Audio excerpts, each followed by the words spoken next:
Municipal ఎన్నికల్లో అత్యధిక స్థానాలు గెలిచేందుకు ప్రయత్నాలకు ముమ్మరం చేస్తుంది బీజేపీ. రాష్ట్రంలో బీజేపీకి 8 మంది ఎంపీలు, 7 ఎమ్మెల్యేలు ఉన్నారు. ఆయా స్థానాల్లో తమ పట్టు నిలుపుకోవాలని పార్టీ భావిస్తోంది. గతంలో కంటే అత్యధిక స్థానాలు గెలిచి సత్తా చాటాలనే వ్యూహంతో ముందుకు సాగుతోంది. గల్లీ ప్రచారం కోసం ఢిల్లీ నుంచి అగ్రనేతలంతా కూడా రానున్నట్టు తెలుస్తోంది.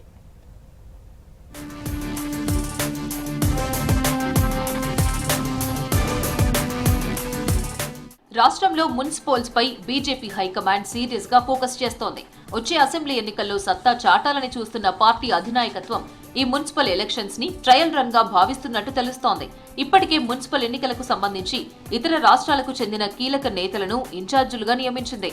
మహారాష్ట్ర మంత్రి, పార్టీ సీనియర్ నేత ఆశిష్ షేలార్ ను ఈ ఎన్నికల ఇన్ఛార్జిగా కేంద్ర పార్టీ అపాయింట్ చేసింది. అలాగే సహా ఇన్ఛార్జీలుగా రాజస్థాన్ బీజేపీ మాజీ అధ్యక్షుడు అశోక్ పర్నామి, ఎంపీ రేఖా శర్మలను పంపించింది. వీళ్లు రాష్ట్రంలో వరుస మీటింగ్లు నిర్వహించారు. మున్సిపల్ ఎలక్షన్స్ పూర్తయ్యే వరకు ఇక్కడే ఉంటారని తెలుస్తోంది. ఎన్నికల ప్రచారంలో పార్టీ జాతీయ నేతలు పాల్గొననున్నారు.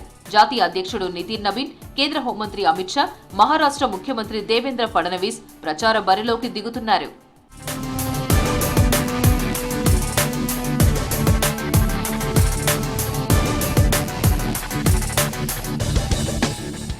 ఇక 10 ఏళ్ల బీఆర్ఎస్ పాలన వైఫల్యాలతో పాటు 2 ఏళ్లలో కాంగ్రెస్ ఏమీ చేయలేదనే విషయాన్ని ప్రజలకు వివరిస్తామంటున్నారు కమలం లీడర్లు. కాంగ్రెస్, బీఆర్ఎస్ రెండూ తెలంగాణను మోసం చేశాయని ఆరోపిస్తున్నారు నేతలు. అధికారంలోకి వచ్చి 2 ఏళ్లు దాటినా ఇచ్చిన హామీలను కాంగ్రెస్ అమలు చేయలేదన్నారు. ప్రజలకు ఇచ్చిన హామీలను అమలు చేయని ప్రభుత్వంపై మోసపూరిత వాగ్దానాల పేరుతో ఛార్జ్షీట్ విడుదల చేశామన్నారు కమలం నేతలు.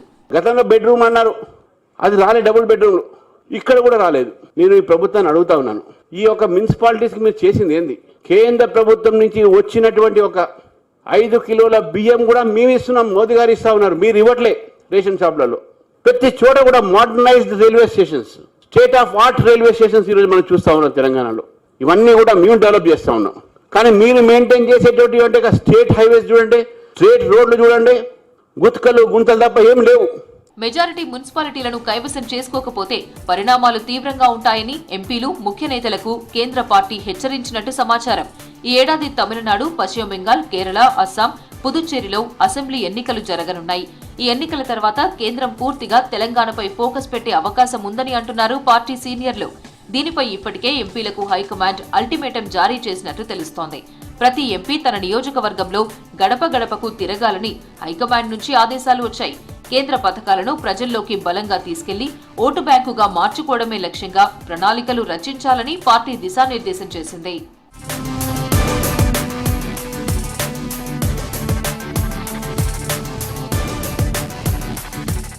అధిష్టానం ఇచ్చిన టార్గెట్ ను రీచ్ అయ్యేందుకు ఎంపీలు, ముఖ్య నేతలు సెగ్మెంట్లలో మకాం వేశారు.